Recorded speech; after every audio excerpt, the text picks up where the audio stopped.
नमस्कार students, digital notes channel में आपका स्वागत है। आज हम हरियाणा की पत्रकारिता का पूरा इतिहास कवर करेंगे, एक एक पेज पॉइंट बाय पॉइंट। अगर आप HSSC, HCS या कोई भी हरियाणा एग्जाम की तैयारी कर रहे हैं, ये ऑडियो आपके लिए मस्ट है।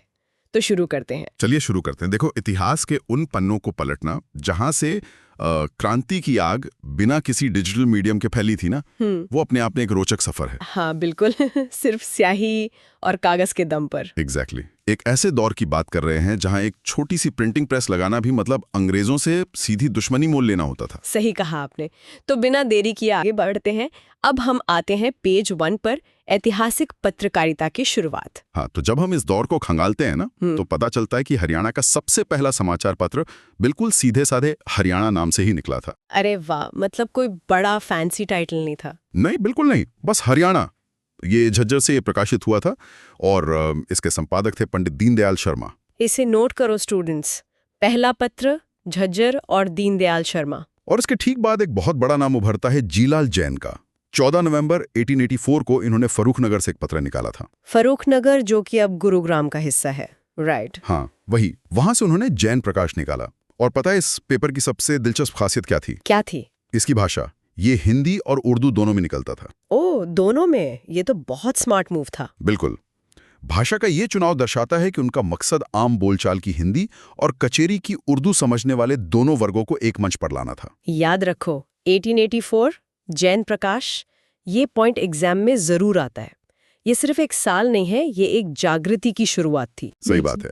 और इसी आवाज ने धीरे धीरे उन क्षेत्रों में भी प्रवेश किया जहां औद्योगिकरण यानी इंडस्ट्रियलाइजेशन शुरू हो चुका था। अब हम आते हैं पेज 2 पर, जिला हिसार के समाचार पत्र। हिसार का नाम आते ही ना, मुझे हमेशा एक इंटेलेक्चुअल रेजिस्टेंस की याद आती है। हाँ, हिसार सच में एक हब था। यहाँ से न्यायपथ निकला 1962 में। उसके अलावा नभछोर और शिवाजी जैसे असरदार अखबार भी निकले। लेकिन इस लिस्ट में एक नाम थोड़ा अजीब लगता है मुझे, हिसार टेक्सटाइल मिल। पढ़ने में लगता है जैसे किसी कपड़ा फैक्ट्री का जिक्र हो रहा है। और यही तो इस मुद्दे का सबसे बड़ा पहलू है। ये उस मिल के अंदर काम करने वाले श्रमिक जगत की आदर्श पत्रिका थी। ओह, इसे नोट करो स्टूडेंट्स, ये वो पॉइंट है जो परीक्षा में बहुत बड़ा ट्रैप बनता है। बिल्कुल। जब सवाल आता है कि श्रमिक जगत की पत्रिका कौन सी थी, तो विद्यार्थी अक्सर हिसार टेक्सटाइल मिल को एलिमिनेट कर देते हैं। उन्हें लगता है फैक्ट्री होगी। हाँ, ये विरोधाभासी एग्जाम में मार्क्स कटवाता है। तो ध्यान रखना है कि ये एक पत्रिका थी मजदूरों के हक के लिए। पर देखो, पत्रकारिता सिर्फ मजदूरों तक सीमित नहीं थी ना। इसने उन शहरों का भी रुख किया जो सामाजिक और धार्मिक केंद्र बन रहे थे। सही कहा। अब हम आते हैं पेज 3 पर, रोहतक एवं गुरुग्राम की पत्रकारिता। हाँ, रोहतक तो शुरू से ही एक पॉलिटिकल हब रहा है। हाँ, वहां से 1964 में याज्ञयोग ज्योति आई, फिर 1983 में पींग, और इसके साथ ही वीर अर्जुन और पुरानी यादें जैसे अखबार भी निकले रोहतक की मिट्टी से, जिन्होंने लोकल इश्यूज को जिंदा रखा। वहीं गुरुग्राम की बात करें तो वहां एक कमाल की चालाकी मिलती है। हाँ, 1925 में गुरुग्राम से ज्योतिष मार्तंड तो निकलता ही था, पर एक और मशहूर पत्र था, मेवात समाचार पत्र। मैं खुद इसमें बहुत बार फंसी हूं अपने टाइम पे। नाम मेवात है तो लॉजिक कहता है कि ये नू या मेवात जिले से होना चाहिए। और यही तो कैच है ना, मेवात समाचार पत्र का प्रकाशन केंद्र असल में गुरुग्राम था। हाँ, क्योंकि उस वक्त इंफ्रास्ट्रक्चर और प्रिंटिंग प्रेस की सुविधाएं गुरुग्राम में बेहतर थीं, तो खबरें वहां छपकर वापस मेवात आती थीं। आगे और इंटरेस्टिंग है, सुनो ध्यान से।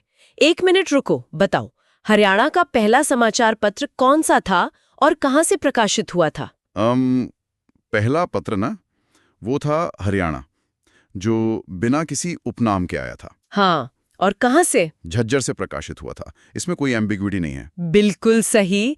अब हम आते हैं पेज 4 पर, भिवानी एवं अंबाला के पत्र। इन दोनों जिलों का ऑडियंस बिल्कुल अलग था। अंबाला, जैसा कि हम जानते हैं, मिलिट्री और कैंटनमेंट एरिया था।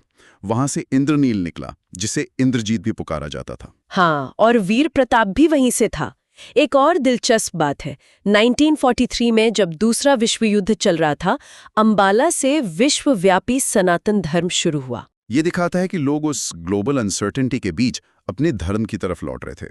और दूसरी तरफ भिवानी का रुख थोड़ा सामाजिक था। भिवानी से 1964 में जागृत समाज और आदर्श भारत निकले।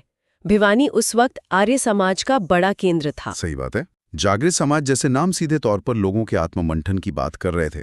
अब हम आते हैं पेज 5 पर, अन्य प्रमुख जिले, कुरुक्षेत्र का नाम आते ही धर्मनगरी की याद आती है, तो वहां से 1943 में जो पत्र निकला उसका नाम भी धर्मक्षेत्र था। और सोनीपत से? वहां से 1964 में नरकेसरी और 2016 में एक नया पत्र सामने आया, राष्ट्रीय जंक्शन। लेकिन इस आधुनिक दौर से पहले एक बहुत विशाल कड़ी है जो रेवाड़ी से जुड़ी है। हम बात कर रहे हैं बाबू बल मुकुंद गुप्त जी की। इनका विजन तो बाकियों से बिल्कुल अलग और बड़ा था। इन्होंने 1886 में अखबार ए चुनार शुरू किया, फिर 1888-89 में कोहिनूर लाए और फिर 1899 में जिसके निशान इतिहास में सबसे गहरे हैं वो पत्र निकला, भारत मित्र। हाँ, भारत मित्र। स्टूडेंट्स, इस नाम को अंडरलाइन कर लो क्योंकि इसने आगे चलकर पूरी पॉलिटिक्स को हिला दिया था। लेकिन उस किस्से पर आने से पहले टाइमलाइन देखना जरूरी है। अब हम आते हैं पेज 6 पर, ऐतिहासिक टाइमलाइन भाग 1। तो 1889 में गुरुगांव से बाबू कन्हैया लाल जी ने जाट समाचार निकाला। इसके बाद 1900 में माधव प्रकाश मिश्रा जी का सुदर्शन आया और 1907 में हिसार से ब्रह्मनानंद जी ने ज्ञानोदय नाम से एक साप्ताहिक पत्र निकाला। पर फिर आया 1916 का वो साल जिसने सामाजिक इतिहास पलट दिया। रोहतक से दीनबंधु सर छोटूराम जी ने जाट गजेट निकाला। ये पॉइंट एग्जाम में जरूर आता है, HSSC का फेवरेट सवाल है। पर एक सवाल उठता है, ये पत्र उर्दू में क्यों था? किसानों के मसीहा ने हिंदी क्यों नहीं चुनी? क्योंकि उस दौर की अदालतें और लगभग सारे ऑफिशियल दस्तावेज उर्दू में होते थे। अगर सरकार पर दबाव डालना था तो उनकी भाषा में बात करनी जरूरी थी। ये सच में एक मास्टर स्ट्रोक था। अच्छा, एक मिनट रुको। जाट समाचार कब और कहां से शुरू हुआ था और किसने निकाला था? 1889 में गुरुग्राम से, और इसे बाबू कन्हैया लाल ने निकाला था। सही। तो स्टूडेंट्स, कंफ्यूज मत होना। जाट समाचार 1889 में आया और जाट गजेट 1916 में। दोनों में 27 साल का फासला है और दोनों बिल्कुल अलग थे। बिल्कुल। अब अगले फेज पर चलते हैं। अब हम आते हैं पेज 7 पर, ऐतिहासिक टाइमलाइन भाग 2। 1923 का साल असहयोग आंदोलन के असर का साल था। इस वर्ष रोहतक से श्रीराम शर्मा जी ने हरियाणा तिलक निकाला जो उर्दू में था। और लोगों के गुस्से को इस अखबार ने एक आकार दिया। फिर 1925 में जगाधरी से उमादत्त शर्मा जी ने ब्राह्मण समाचार निकाला। और उसी साल करनाल से शिव प्रकाश जी ने औदित्य ब्राह्मण मासिक पत्रिका शुरू की। पर 1926 में एक बहुत बड़ी क्रांति आई। हाँ, रेवाड़ी से सूरदेवी प्रभाकर जी ने भक्ति नाम का पत्र निकाला। उस दौर में किसी महिला का संपादन की दुनिया में आना बहुत बड़ी बात थी। सही में ये एक मिसाल थी। अब हम आते हैं पेज 8 पर, ऐतिहासिक टाइमलाइन भाग 3। 1928 में रेवाड़ी से ही रमेश कौशिक जी ने ज्योतिष निकाली। पर उसके बाद 1930 में जो हुआ उसने लोगों को सड़कों पर उतार दिया। भिवानी से महान क्रांतिकारी पंडित नेकीराम शर्मा जी ने संदेश पत्रिका निकाली। इसे नोट करो स्टूडेंट्स, संदेश पत्रिका का महत्व बहुत बड़ा है। ये सिर्फ खबरें नहीं देती थी। नहीं, बिल्कुल नहीं। ये तो एक अंडरग्राउंड नेटवर्क का काम करती थी। कहाँ विरोध प्रदर्शन होना है, कहाँ बॉयकॉट करना है, सब इसमें छुपा होता था। और इसके कुछ साल बाद 1936 में हिसार से लाला हरदेव सहाय का ग्राम सेवक निकाला। उनका मकसद था गांव का सुधार करना। सही कहा। अब हम आते हैं पेज 9 पर, ऐतिहासिक टाइमलाइन भाग 4। देश आजाद हो चुका था। 1948 में मनुदत्त शर्मा जी ने हिसार से नया ज्ञानोदय निकाला। यहाँ विद्यार्थियों को ध्यान रखना होगा कि एक ज्ञानोदय 1907 में भी आया था, ब्रह्मानंद जी का। तो एग्जाम में साल देखकर ही आंसर टिक करना। इसके अलावा 1950 में हिसार से प्यारेलाल जी की मासिक पत्रिका रंजीला मुसाफिर और बिश्नोई सभा की अमर ज्योति आई। फिर 1954 में भिवानी से मुंशीराम जी ने हरियाणा केसरी निकाला। एक मिनट, मुझे एक सवाल पूछना है आपसे। बाबू बल मुकुंद गुप्त को हरियाणा पत्रकारिता का सबसे प्रसिद्ध पत्रकार क्यों माना जाता है? क्योंकि उन्होंने भारत मित्र अखबार में शिव शंभू का चिट्ठा कॉलम लिखकर उस वक्त के वाइसरॉय लॉर्ड कर्जन पर बेहद तीखे व्यंग किए थे। बिल्कुल सही। उस कहानी पर जाने से पहले आखिरी टाइमलाइन देख लेते हैं। अब हम आते हैं पेज 10 पर, ऐतिहासिक टाइमलाइन भाग 5। 1957 में भिवानी से रविंद्रनाथ वशिष्ठ ने चेतना नाम का दैनिक पेपर निकाला और 1957-58 में अंबाला से खेलचंद आनंद जी ने कृषि शिक्षा निकाली। हरित क्रांति शुरू हो रही थी तो किसानों तक नई तकनीक पहुंचाना जरूरी था। और इसके ठीक बाद 1959 में भिवानी से रामनिवास डालमिया जी ने मनोविज्ञान और आप पत्रिका निकाली। एक कृषि प्रधान राज्य में साइकोलॉजी पर मास पब्लिकेशन होना बहुत आधुनिक सोच थी। और 1960 में नरेंद्र शर्मा जी ने भिवानी से हिंदी हरियाला तिलक शुरू किया, जो 1978 तक आते आते एक राजनीतिक मुखपत्र बन गया। अब हम आते हैं पेज 11 पर। बाबू बाल मुकुंद गुप्त। आगे और इंटरेस्टिंग है, सुनो ध्यान से। हाँ, ये मेरा फेवरेट पार्ट है।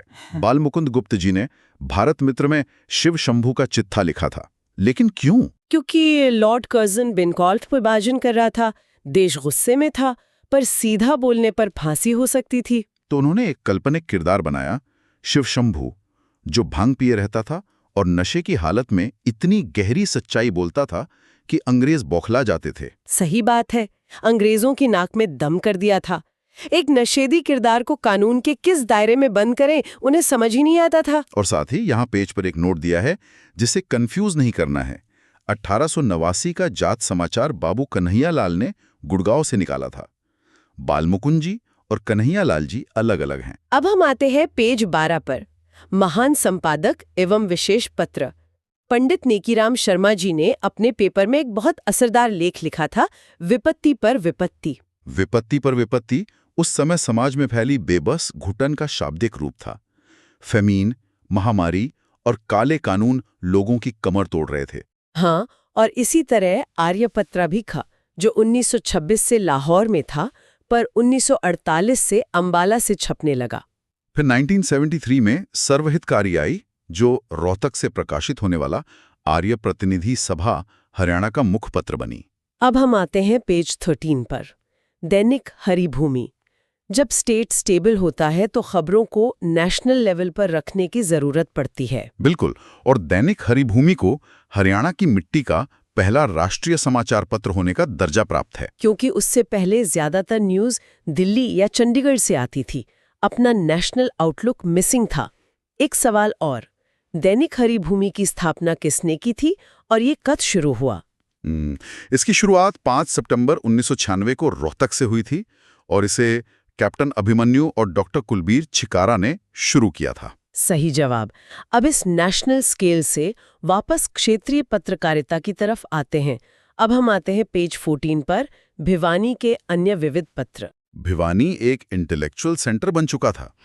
आप देखिए, 1925 में सावधान पत्र, 1928 में मिध प्रभाकर और 1959 में मनोविज्ञान और आप। लगता है भिवानी नए आइडियाज की लैबोरेटरी बन गया था। अब हम आते हैं पेज 15 पर, विविध क्षेत्रीय पत्रिकाएं। हिसार का भी यही हाल था। हाँ, हिसार से 1930 में आत्मानंद मासिक पत्रिका आई और 1950 में वक्त की आवाज। सोचो, वक्त की आवाज कैसा असरदार नाम है ना। वाकई नाम की ताकत महसूस होती है। इसके अलावा झज्जर से 1953 में सुधारक आई, जो एक गुरुकुल पत्रिका थी। और 1928 की रेवाड़ी की अहीर हितेशी। साथ ही 1968-69 में कर्पूरचंद कुलिस जी द्वारा शुरू की गई हरियाणा पत्रिका बहुत इंपॉर्टेंट थी। बिल्कुल। अब हम आते हैं पेज 16 पर, आधुनिक समाचार पत्र। अब बात होती है मास मीडिया की। दैनिक भास्कर और दैनिक जागरण। ये अखबार आज हर घर की पहचान है। दैनिक जागरण ने 1999 में हिसार से और 2003 में पानीपत से मास सर्कुलेशन शुरू की। और दैनिक भास्कर दैनिक भास्कर और दैनिक जागरण ने हरियाणा में कब प्रवेश किया? दैनिक जागरण का तो मैंने बताया, 1999 हिसार और 2003 पानीपत। और दैनिक भास्कर जून 2000 में हिसार और पानीपत दोनों जगहों से एक साथ उतरा। इन्होंने आते ही स्टेट एडिशंस के अंदर जिले और तहसील के नए पन्ने शुरू कर दिए। लोकल न्यूज नेटवर्क को हमेशा के लिए बदल दिया। हाँ, और इकोनॉमी को भी एक नई रफ्तार दी। सही बात है। अब हम आते हैं पेज 17 पर, सांस्कृतिक पत्रिका और समापन।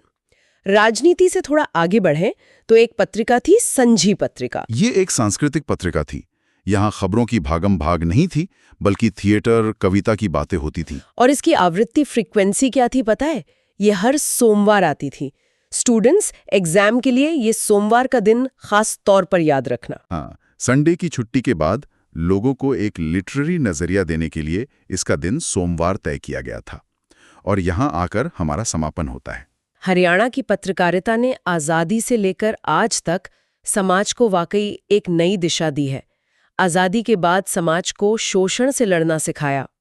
और एक बात सोचिए, शिव शंभू का चिट्ठा जैसे व्यंग्य ने अंग्रेजी सरकार की नींदें उड़ा दी थी।